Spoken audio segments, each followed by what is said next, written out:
Well, it's that time again. We need to talk about Social Security because what the Social Security Administration has just done is actually making many people extremely upset. And I want to explain why, because this massive change from the Social Security Administration actually has people questioning whether or not they can believe what they're actually being told. So here's what happened. The Social Security Administration has now decided they do not want to release the processing times. They don't want to release any data as far as things like the calls, like how long does it take to get through to the Social Security Administration? What is the wait time? They don't want to report those things anymore. And just over the past few weeks, they've actually pulled that data from their website. So that's actually pretty big news. Now, why am I bringing this to your attention now? Well, the reason for it is actually pretty simple. Why is the Social Security Administration deciding to just now pull all this information? Well, the reason for it is because, and again, according to reports, the reason why they're pulling this information is because they're trying to make changes to improve the Social Security Administration and to improve Social Security as a whole.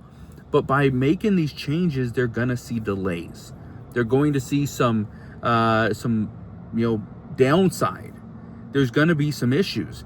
And what we are hearing, according to multiple sources, is that they don't want to highlight the problems that they're facing.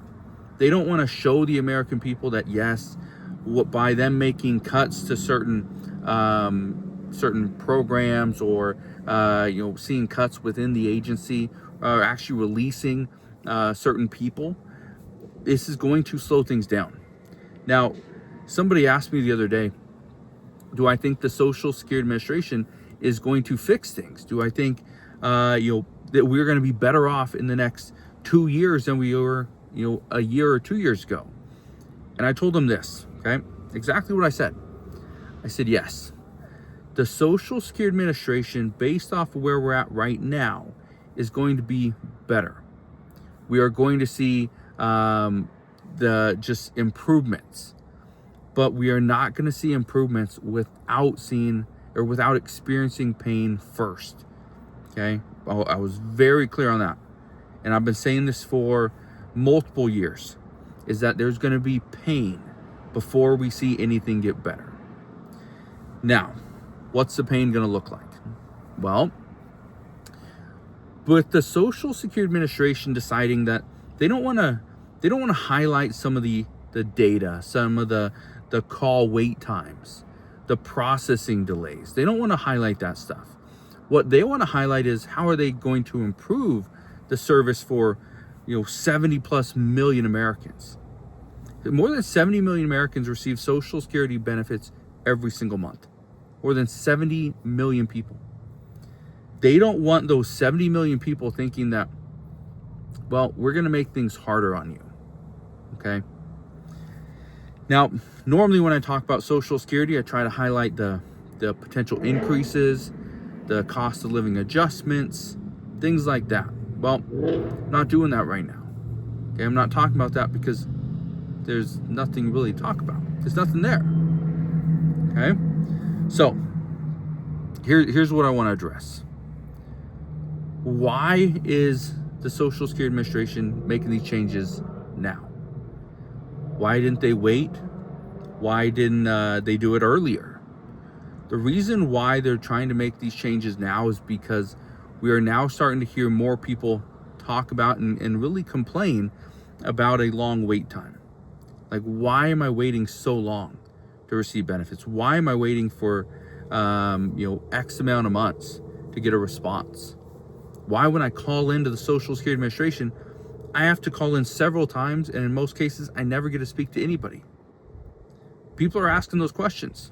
And so now what we're being told is, well, just be patient. There's a lot of people trying to claim benefits. We have less workers, but we're becoming more efficient. Probably thinking, well, how? Well, one of the ways that Social Security Administration is becoming more efficient is actually because they are asking people, or more so telling you, that if you want to do anything, use their online portal. They don't want you coming into the Social Security Administration office. They don't want that, okay, especially when they're closing certain offices. They don't want you calling, because calling means somebody has to be on the other end of that line to answer the phone call. They don't have as many people anymore. What they want you to do is they want you to use their online portal. That way you can schedule appointments. That way you can change your banking information. You can request, just different things. They say use the portal. That's what it's there for.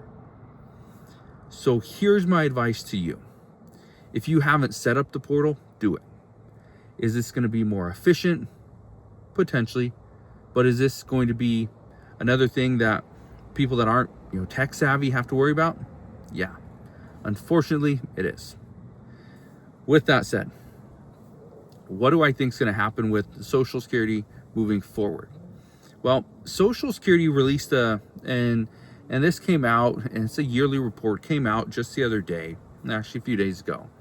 And they said that the Social Security Trust Fund is going to become insolvent by 2034. It was supposed to be 2035.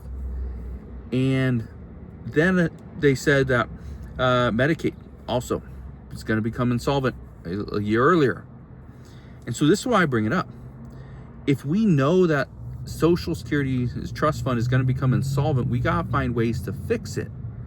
Well, we're not getting more money from the federal government to go towards payments. All right, we're just not getting it. But what we are getting is money to go towards the Social Security Administration to keep the program running.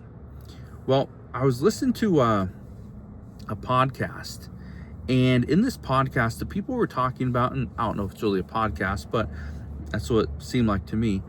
But these two people were talking. One of them, an expert on Social Security, was saying that one of the things that the federal government can do and should do is use some of this, the money that's going to the Social Security Administration, use it as a way to improve benefits for certain individuals. Now, is it something that they could do? Yes. Is it something that they're going to do? Most likely not. And the reason why I say this is because the Social Security Trust Fund is going to become insolvent by 2034. But the expectation is that more people are going to, and not just the expectation, but we've already seen, it's already started, where baby boomers are claiming Social Security benefits at like rate of 11 to 12,000 people per day. So the amount of people that are claiming benefits is going up substantially, meaning that there's going to be more there's more money coming out of the trust fund. That's obviously going to be an issue. And so, the reason why I want to talk about Social Security is because 70 plus million people receive this benefit every single month.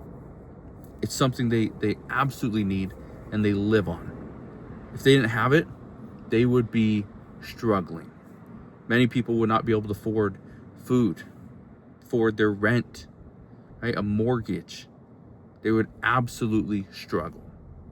So again, I bring this up because, and I talk about everything today, because the Social Security Administration is now going to hide certain data from you.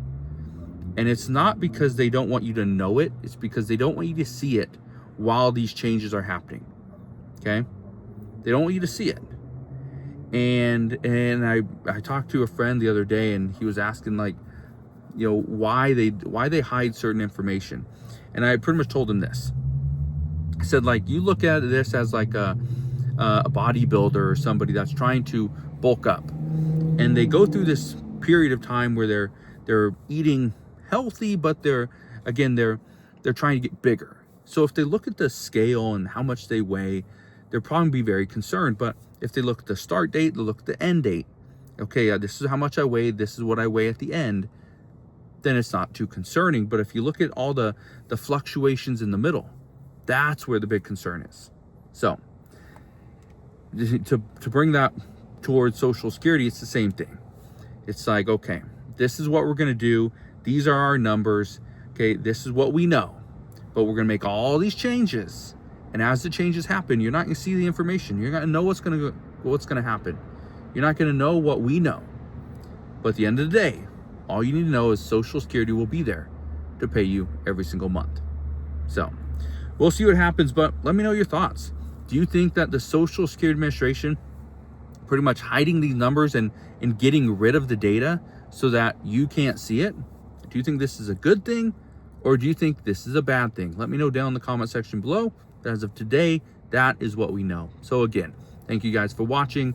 Consider subscribing, and I'll see you guys on the next one.